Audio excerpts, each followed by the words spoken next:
Gente, as convenções partidárias começaram na última quarta-feira, vão até o dia 5 de agosto. Convenção é aquele momento em que o partido oficializa o nome do candidato à presidência da República ou a outro cargo das eleições desse ano. O PDT e o PT foram os primeiros partidos a oficializar as candidaturas à presidência da República, Ciro Gomes e Lula. Amanhã vai ser realizada a convenção do PL, que é o partido do presidente Jair Bolsonaro. A gente vai conversar sobre esse assunto, o impacto que as convenções geram, as campanhas como estão. A gente vai conversar agora com o cientista político Rafael Cortez. Rafael, muito bem-vindo mais uma vez à CNN, sempre bom falar com você. Bom dia. Bom dia, Daniel, Nicole, é um prazer estar conversando mais uma vez com vocês da CNN. Rafael, vou puxar por esse último assunto que a gente estava conversando agora há pouco com o Alexandre Borges, que é essa decisão do ministro Alexandre de Moraes decretando a prisão de um homem que ameaçou os ministros do STF e ameaçou também políticos do PT como Lula e a presidente da sigla, Gleisi Hoffmann. Os bastidores, as apurações como que a Gabriela Coelho fez, nossa setorista de judiciário, é que essa decisão, essa prisão serve também como um aviso de que extremistas não serão tolerados nesse período eleitoral, principalmente. Tenho uma dúvida, isso funciona? Pode funcionar, né? No fundo, não tem, quando a gente está tratando dos temas que a gente está tratando, ameaças à democracia, violência política, desqualificação do sistema eleitoral, entre outros, né, uma agenda muito complicada, é difícil imaginar que vai ter uma medida que seja responsável por a gente gerar um equilíbrio mais de maior moderação, de maior normalidade do jogo eleitoral, ainda que a gente saiba que, de fato, em ano eleitoral, o cenário político fica mais difícil, mais complicado, mas nós estamos tratando aqui de um outro conjunto de problemas, de tal sorte que as ações da justiça podem sim gerar uma percepção de que, diferentemente dos anos anteriores, de que o Poder Judiciário vai olhar para o problema das manifestações políticas, de incitação à violência, entre outros pontos, de forma muito mais rigorosa e aí exercendo uma espécie de um efeito didático para evitar uma escalada ainda maior desses acontecimentos. Falando sobre as convenções, Rafael, a gente já teve, né, como o Dani citou anteriormente, a confirmação de Ciro Gomes do PDT e de Lula do PT à presidência da República. E amanhã está prevista aí a convenção do PL do presidente Jair Bolsonaro. Dessas próximas convenções que estão por vir, né, dia 27 também tem do MDB, tem alguma que te chama mais atenção ou alguma na qual a gente tenha que ficar mais de olho?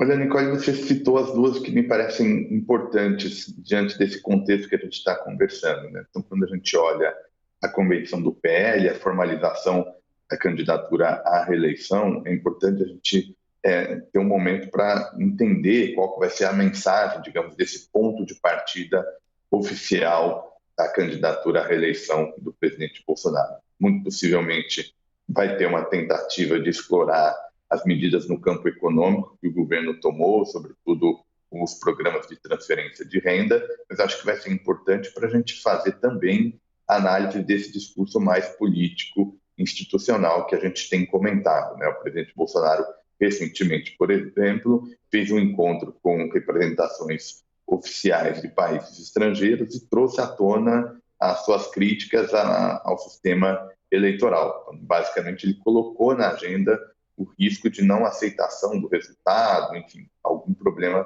desse tipo. Então, vai ser importante a convenção para a gente fazer um diagnóstico e ver como é que esse tema vai ser pensado no lançamento da campanha. Por outro lado, a convenção do MDB ganhou aí, mais recentemente, cenários bem importantes, né, por conta do questionamento judicial em relação à data, o apoio do MDB à candidatura da Simone Tebet, né, da senadora Simone Tebet a presidente, não é unanimidade dentro do partido, tem uma parcela relevante da legenda que prefere um outro caminho, de tal sorte que acompanhar esses dois pontos pode ser importante aí para a gente ter uma ideia melhor do que nos espera aí para o segundo semestre. No caso do MDB, um recuo agora, como soaria nessa terceira via já tão conturbada, hein, Rafael?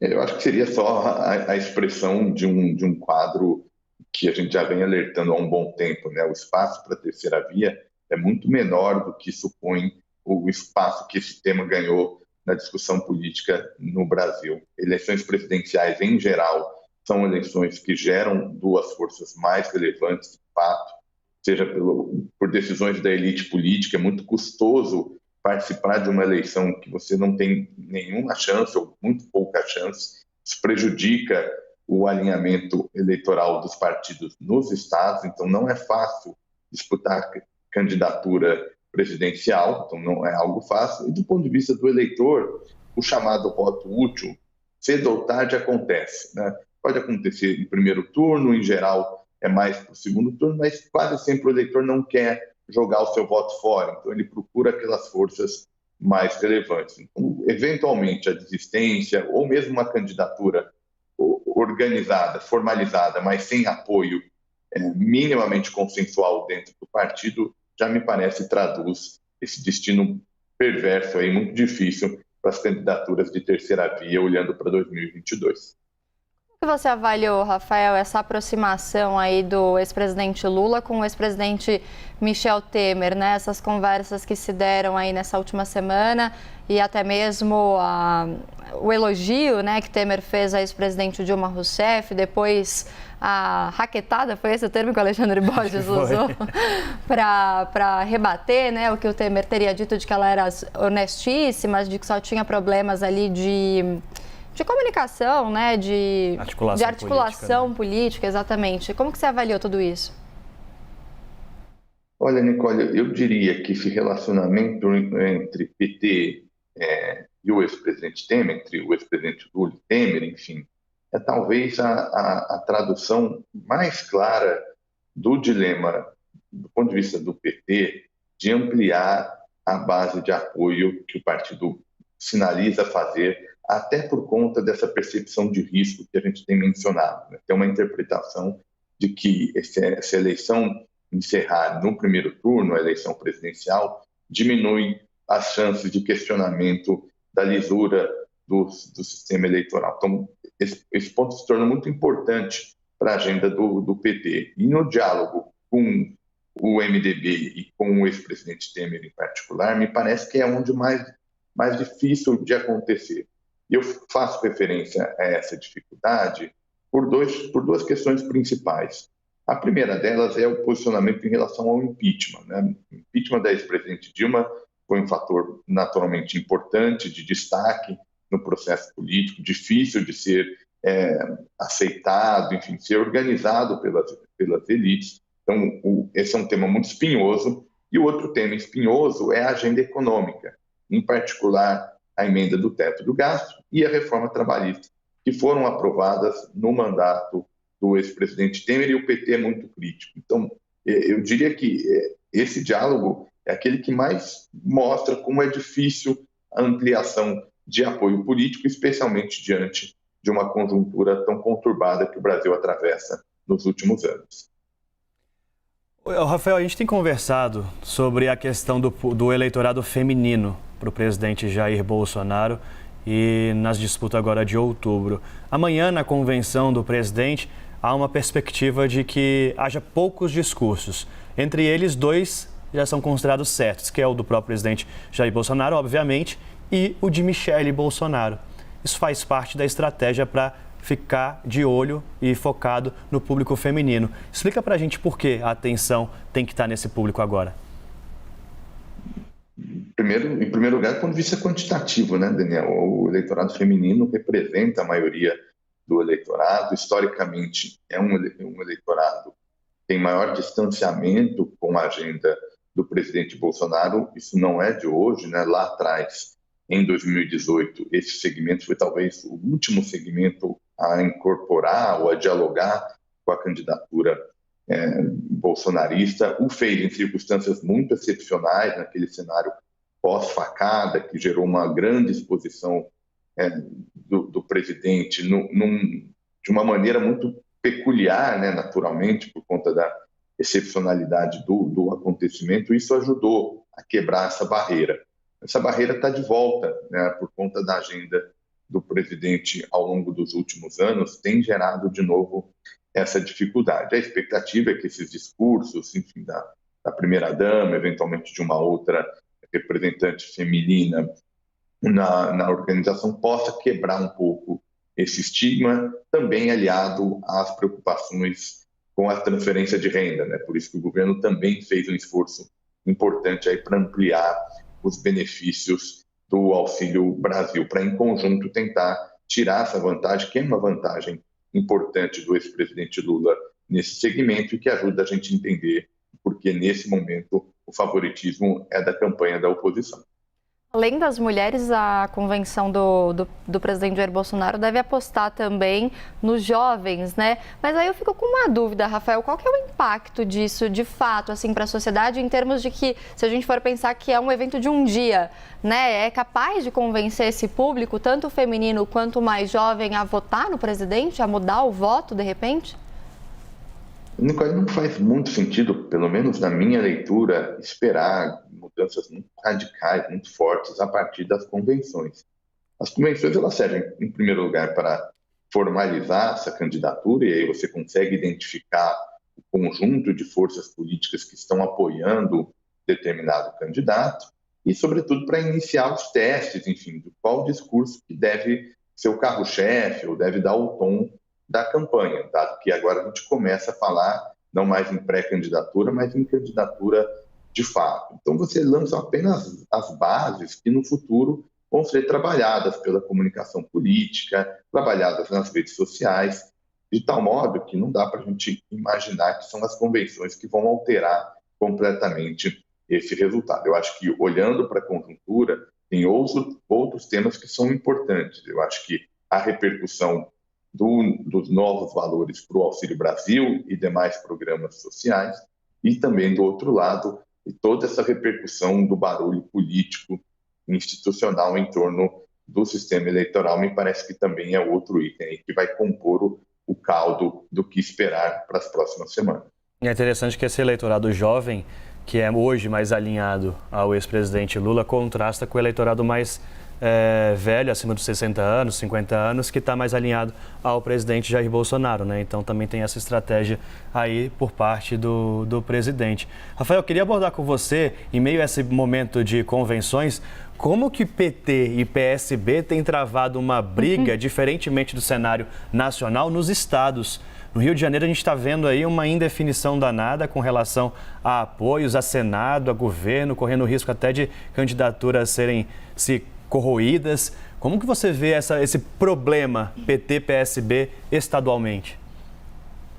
É um problema espinhoso, né? Enfim, a gente está falando aqui do quê, né? Da estratégia dos partidos, né? De replicarem nos estados, sobretudo os estados mais importantes, o tipo de conflito que dá o tom da campanha presidencial. Então, para ser mais explícito, né? A campanha do PT precisa encontrar um nome para representar a campanha do presidente Lula contra algum nome filiado ou associado à campanha do presidente Bolsonaro. Então, é mais ou menos isso que se trata. Só que fazer esse alinhamento esbarra, em algumas oportunidades, na lógica estadual, na cena política estadual. E o Rio de Janeiro é um exemplo importante disso, né? Eles não conseguem fazer uma chapa que gere interesse nas forças que compõem essa candidatura no plano nacional. Então, basicamente, no Rio tem um problema com a candidatura ao Senado, PT e PSB não se resolvem em relação a esse ponto, e isso pode bater no apoio à candidatura do Freixo, que seria esse representante do lulismo no Rio de Janeiro, e isso pode prejudicar tanto a candidatura estadual, mas também a candidatura a presidente. Então, não é por um acaso que os partidos estão há um bom tempo tentando fazer esse alinhamento. Isso é parte do que a gente chama de estratégia para nacionalizar as campanhas presidenciais. E, Rafael, você citou uma coisa anteriormente na sua última resposta, que era em relação a esses auxílios, né, que vão ser pagos, aos benefícios que serão distribuídos aí à população. E a gente até mencionou aqui hoje mais cedo, no CNN Sábado, a respeito, né, da queda da gasolina, que caiu mais uma vez nessa semana, está em R$ 5,89 em média no país, mesmo valor desde agosto do ano passado, embora ainda seja um valor alto, houve uma queda, né, para o consumidor, para a pessoa que vai lá abastecer o carro, e tem também já o pagamento do Auxílio Brasil, desse aumento de R$ 200, passando assim para R$ 600 mensais, a partir do dia 18 de agosto. Qual que é a sua leitura a respeito do impacto que isso tudo pode causar no eleitor a respeito da candidatura do presidente Bolsonaro?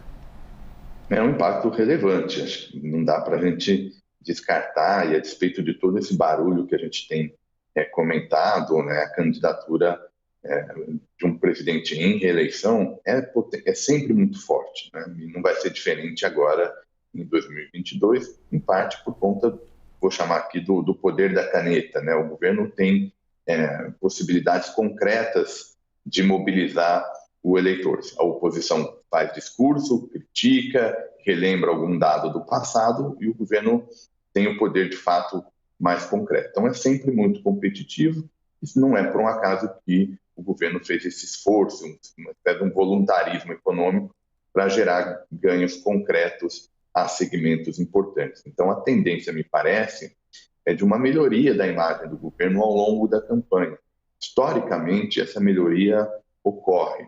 O problema, do ponto de vista da reeleição, é que essa melhoria na imagem do governo pode não estar acompanhada de uma redução da rejeição do presidente Bolsonaro, justamente por conta desses outros elementos que a gente tem conversado. Então, em suma, eu imagino uma campanha que fique ainda mais apertada, mas dificilmente, pelo menos só pelo poder da caneta, o governo vai se tornar favorito na campanha de reeleição, diante de uma agenda muito conflituosa, muito barulhenta. Os últimos anos foram muito difíceis em várias arenas, então o governo vai ter um trabalho grande aí para conseguir fazer a reeleição do presidente Bolsonaro. Nós conversamos com o cientista político Rafael Cortes. Rafael, obrigado por nos atender mais uma vez. Uma boa tarde. Daniel, Nicole, eu que agradeço. Uma boa tarde a todos e fico à disposição.